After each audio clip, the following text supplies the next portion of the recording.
If the Hawkeyes had lost this game, a lot of people will have looked back to what happened from this distance on a field goal attempt. 66 yards, and Drew Stevens had it blocked, returned for a touchdown. It got out of hand so quickly that Bennett Sturts, who usually plays every minute of every game, only played 24 and got to join me alongside here on the bench.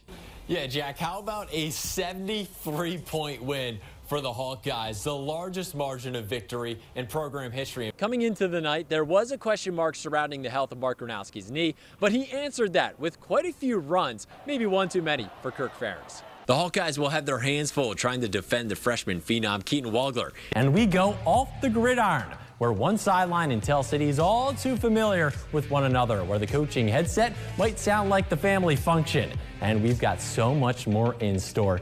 They went down by 10 just 3 minutes into the game. Then Ben McCollum calls a timeout, slams his clipboard and his marker. Ink goes everywhere, but the Hawkeyes responded to it. Maybe the biggest surprise for the Hawkeyes versus Albany was a potential breakout star. When running back Kamari Mullen exited the game early, it was the redshirt freshman Xavier Williams who had a field day. Now let's look at Path B. This is the hypothetical one. The pro, there's only 3 years awaiting, but you can see there's more of these benchmarks. And to make it even more difficult, there's not really much clarity on what these benchmarks even are right now. Mark Gronowski initially made the playoff dream come to life. At that point, the players believed that they were going to win the game. I didn't talk to the offensive guys after the drive, but, you know, the feeling with the defensive guys is we're going to go close this game out. But when Dante Moore hit Malik Benson to put the Ducks in prime field goal position, the crushing loss became inevitable. It was down to us defensively. We like being in that position, but at the end of the day, we just didn't get the job done. It's a heartbreaking loss. I really wish that we could go out there and do things differently, but, you know, sometimes it just happens, you know, like we weren't good enough today. For Kirk Ferentz, not getting over the hump comes down to just a matter of inches. In the last throw they made, throw and catch him. It's just, you talk about a matter of inches. It was a great throw. Guy did a good job bringing it in. TJ had great coverage, and he's been playing his all year. So, you know, sometimes that's football. When you play a team like Oregon, you know, you got to be right there. Despite the defeat, many of the players know they gave everything. One example of that was Xavier Wampo. This is the play. I got kicked in the throat. I was coughing up a little blood, but just want to get back out there with the guys, try and give them all. That's now 2 losses to top 10 teams this season. Mark Gronowski says what he's learned from the Indiana game, and now this one, is that they need to start faster. And even in this one we were able to finish, had the lead at the end of the game and didn't come through with it again. But we got to continue to push forward, and part of that is having faster starts. And I felt like we did that the past 3 weeks, and then obviously coming into this game, we didn't have that. The Hawks will look to get out quicker and limit some of the mistakes that cost them in a game like this one. Reporting in Iowa City, I'm Collin Davies for KCRG TV9 Sports. Rachel Cedar wanted a normal senior basketball season, but in early November, a lump on her neck sent her to the ER. That changed everything. They took her back for a CT scan.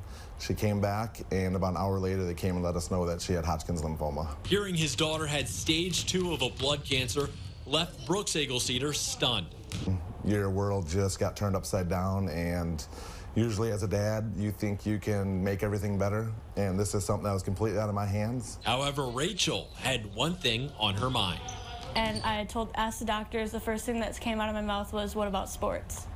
And he said that he's not going to change my life. He says that as long as my body is capable of doing what I'm doing, I can keep doing. So she's retaken the court, but first she had to share the diagnosis with her coach and the team.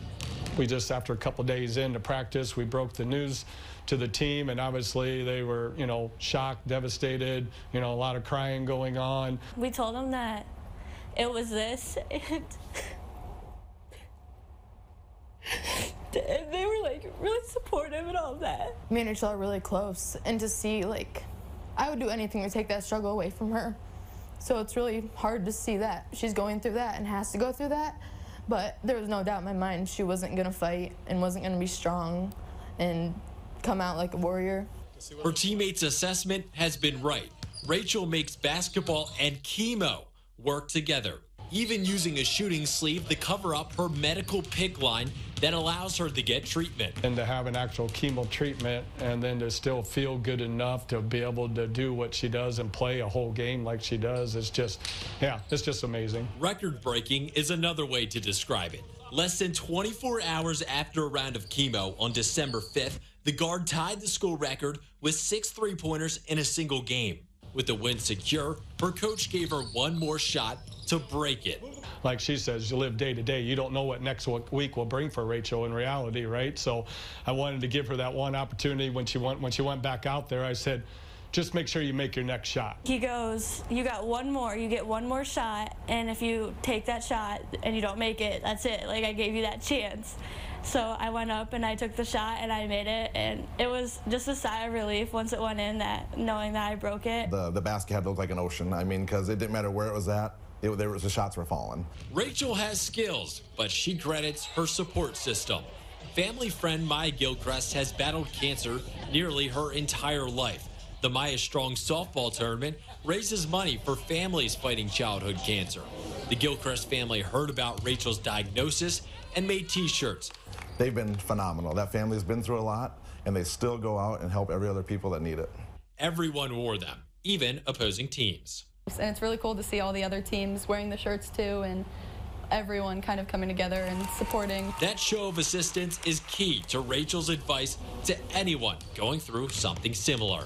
Take help from others, because it helps a lot. Reporting in Edgewood, I'm Collin Davies for KCRG TV9 Sports.